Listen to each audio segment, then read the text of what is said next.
Whether it's around the country or your town or county, decisions are being made every day that impact real people and real communities. Welcome to the Rural View, where we open the window for you to view Wisconsin farmers and rural residents and get a glimpse into the challenges they face.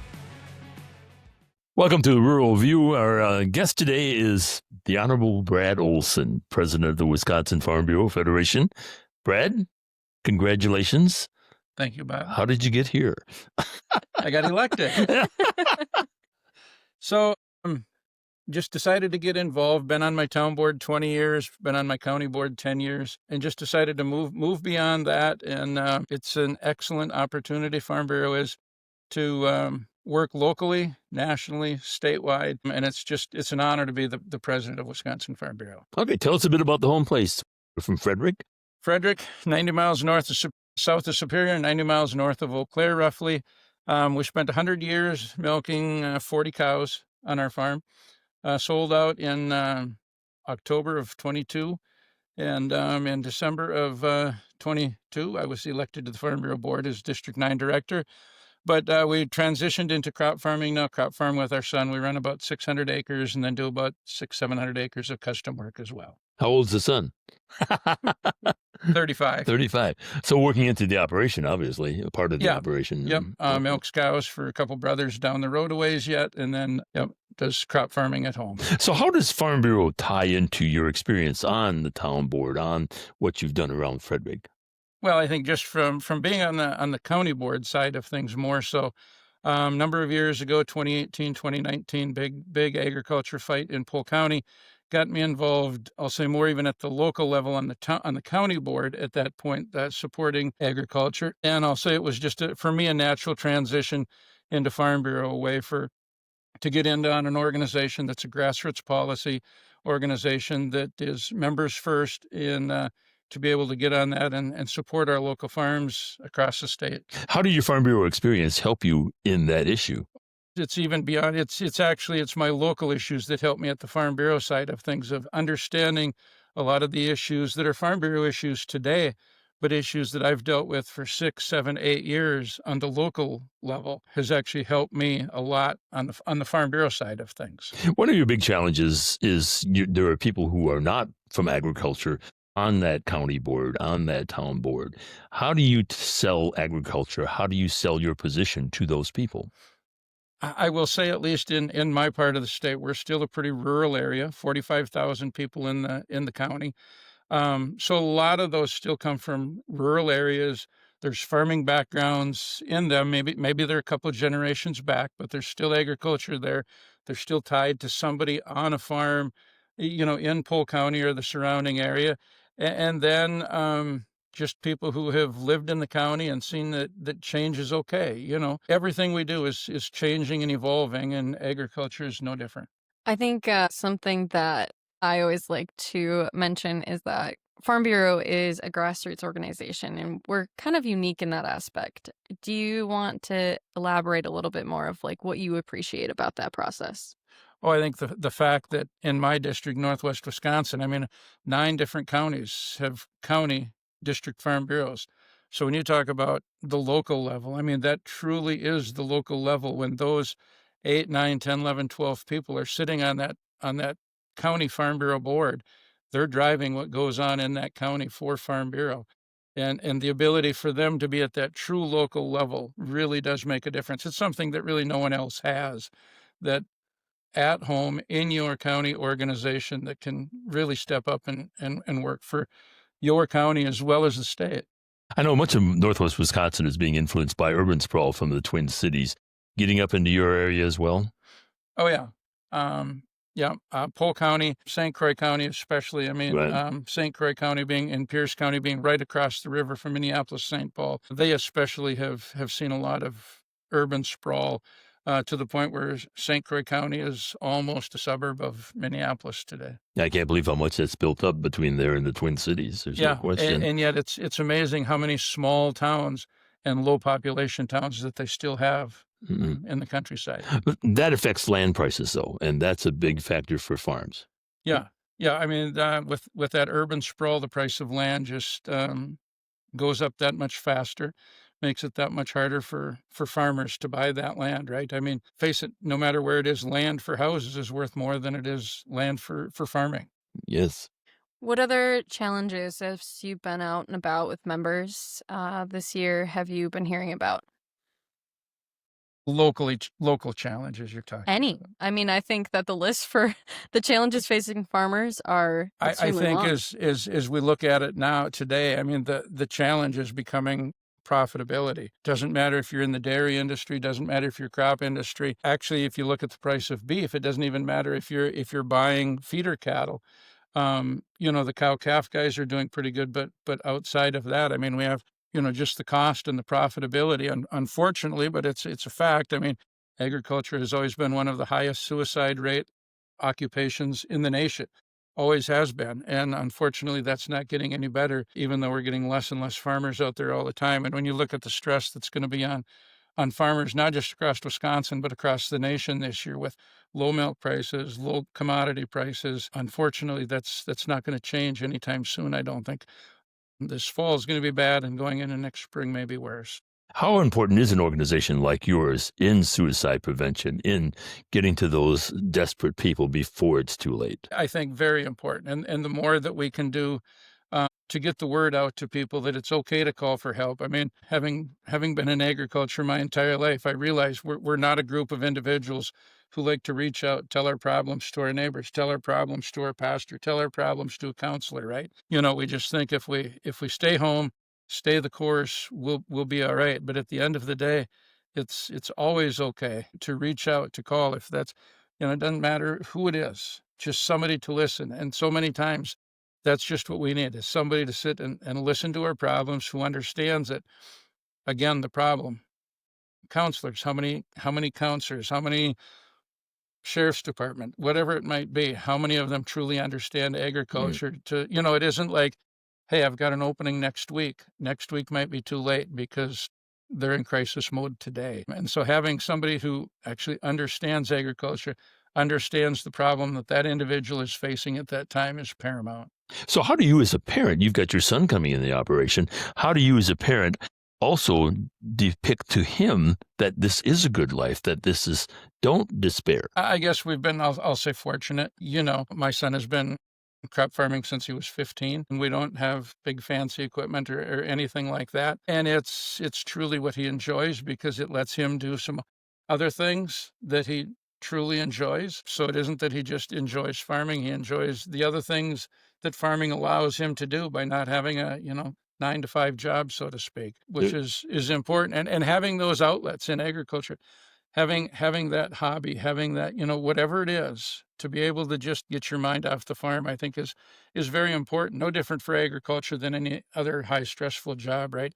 You need that outlet where you can just go and kind of forget about today's problems, so to speak, for a little bit of time. Go to the annual meeting and have a few friends. That's right. County annual meeting's always a good spot to show up. State annual meeting, all of it. But getting around people. There again, unfortunately, what don't farmers like to do is be around people. Yeah. I'd rather talk to my cows. They don't talk back.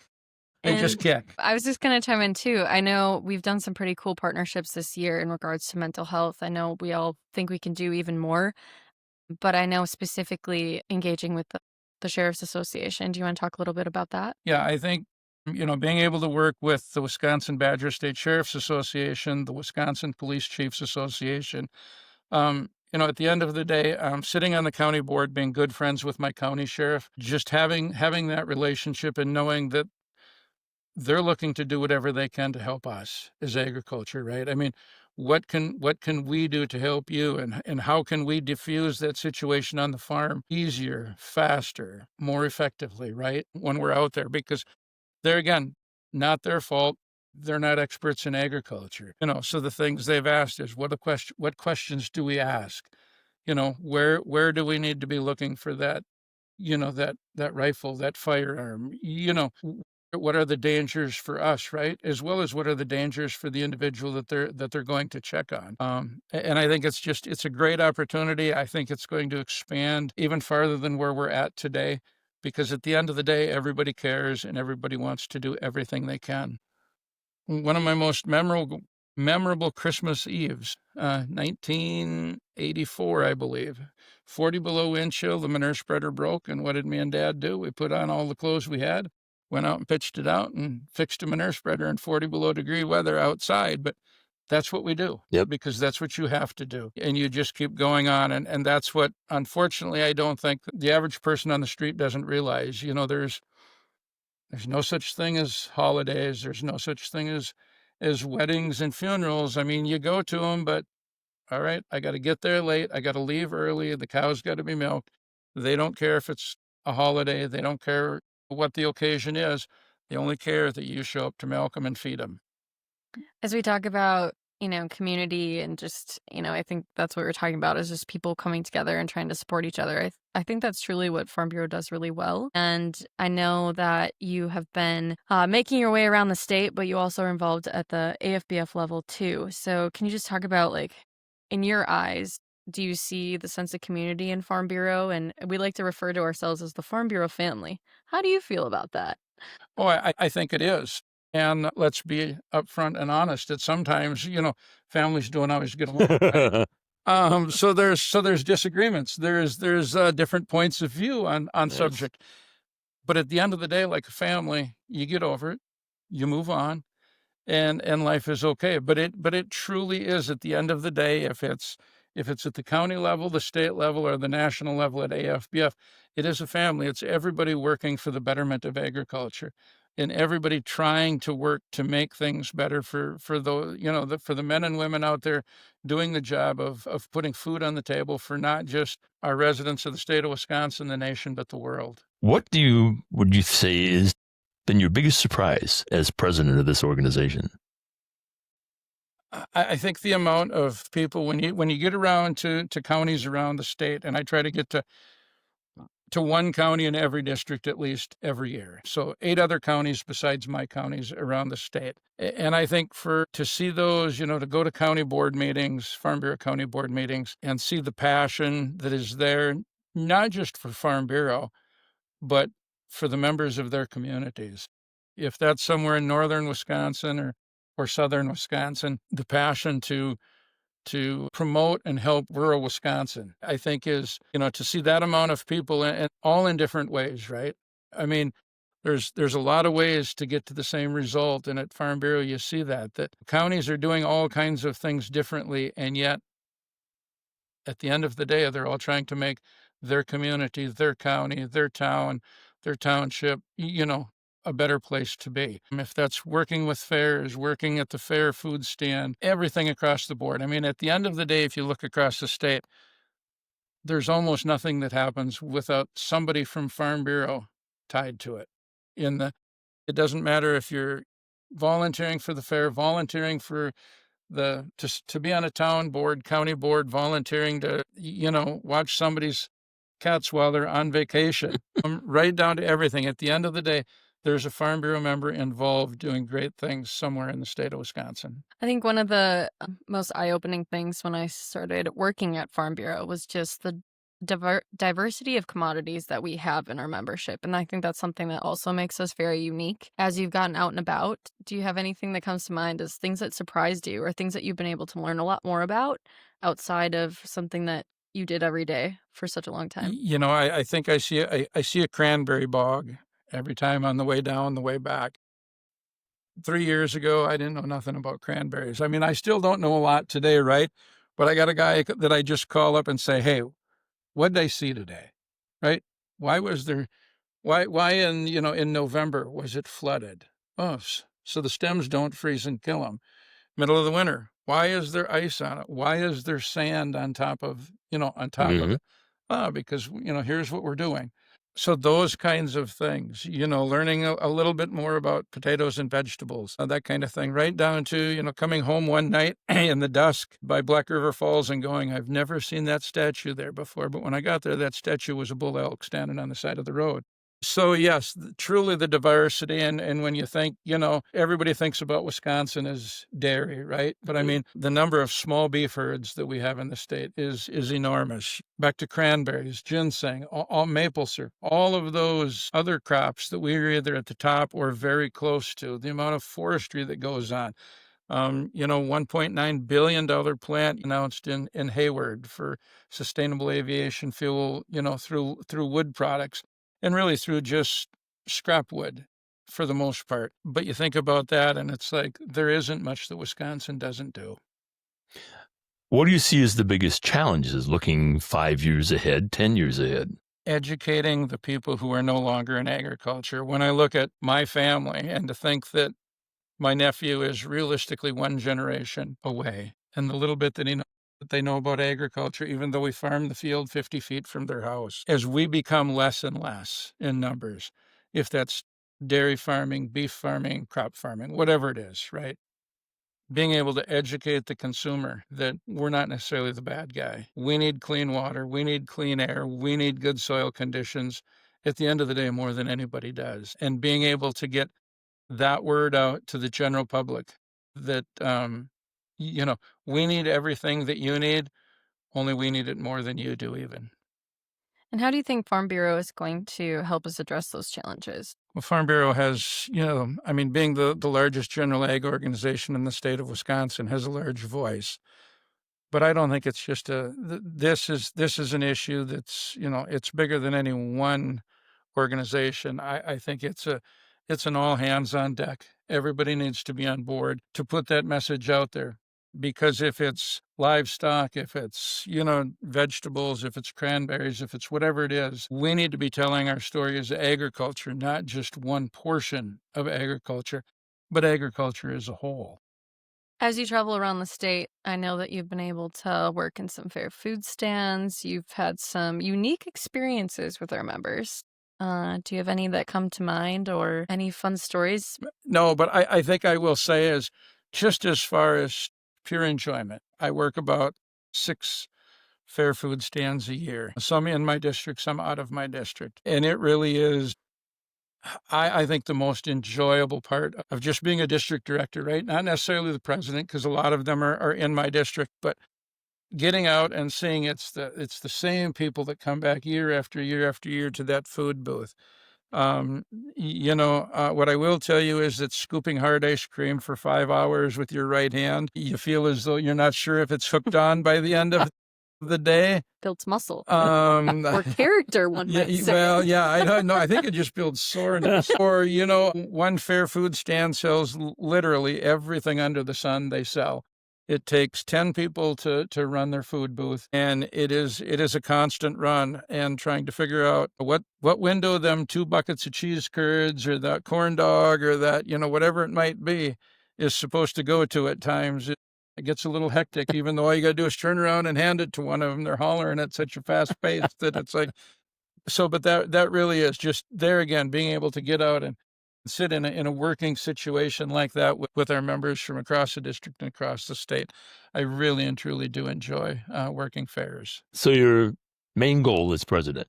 Move Wisconsin Farm Bureau forward, but at the end of the day, that means moving Wisconsin agriculture forward and making a better life for our members. At the end of the day, it's not about me, it's about the members, and doing everything that we can as an organization to make our members' lives better. If in any way we do that in just a small portion, we have succeeded. I think that's a pretty good stopping point. Is there anything else you want to chat about or anything else about missed? Wildlife, but They said don't ask you about bear hunting. Yeah. Well, I think I believe that was the reference. I was going to wrap with a question of, what's maybe something our members don't know about you, but I do feel like a lot of members do know that you really enjoy hunting. Went out in my first president's letter. That's what we do as a family. You will find us the last 3 months. We spend, in a 90-day stretch, we spend 65, 70 days bear hunting. Farming is more than a job. It's a way of life that comes with tough challenges. That's why I am proud to be a member of Wisconsin Farm Bureau.